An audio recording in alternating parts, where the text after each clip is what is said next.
They're dead. They're dead. As far as I'm concerned, they're dead. 10 months of U.S. negotiations with the Taliban came to an abrupt end on Saturday after the terrorist group admitted killing a U.S. soldier in a suicide bombing in Kabul. In a statement, the Taliban warned that more Americans would be killed if talks don't continue.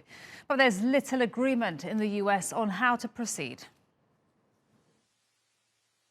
It's scenes like this that U.S. President Donald Trump promised to end. But just as the latest American casualty in Afghanistan was arriving home, Trump took to Twitter, reportedly blindsiding his own advisors. He announced he'd canceled a secret meeting at the presidential retreat in Maryland that would have included the Taliban.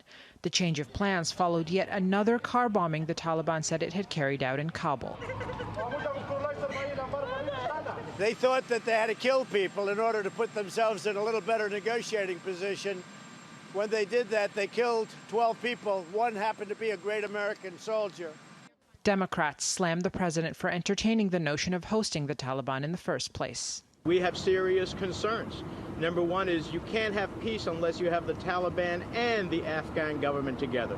This has been a one-sided talk. And secondly, I don't know how you bring the perpetrator, those who gave refuge to the perpetrator of September 11th as we approach the 18th anniversary to Camp David when they're in the midst of conducting attacks which recently created the death of an American. So I think it was ill-conceived in the first place. In Kabul, the Afghan president was defiant. We are ready for negotiations, but if Taliban thinks they can scare us, look at these warriors. They will respond to you and will break your back.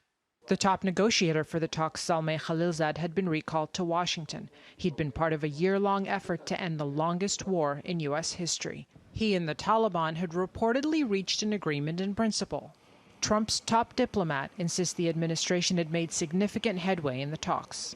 We had a commitment from the Taliban to make a formal public announcement that they would break with al-Qaeda, something that an American demand that had gone back as far as President Bush.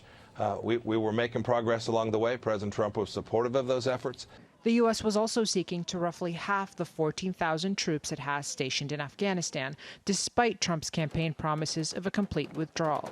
The president had clearly hoped to broker a landmark deal before next year's election, and security analysts say he may still get his chance. I don't think that this particular instance is affecting the ability of the United States to broker a deal. This was a one-time incident, serendipitous, idiosyncratic, but it doesn't stop the long process of negotiations that have been going on for years. For now, the administration may be reassessing its strategy, but it will likely incur more losses on its way to achieving its goal. Yasmin Al-Sabawi, TRT World, Washington.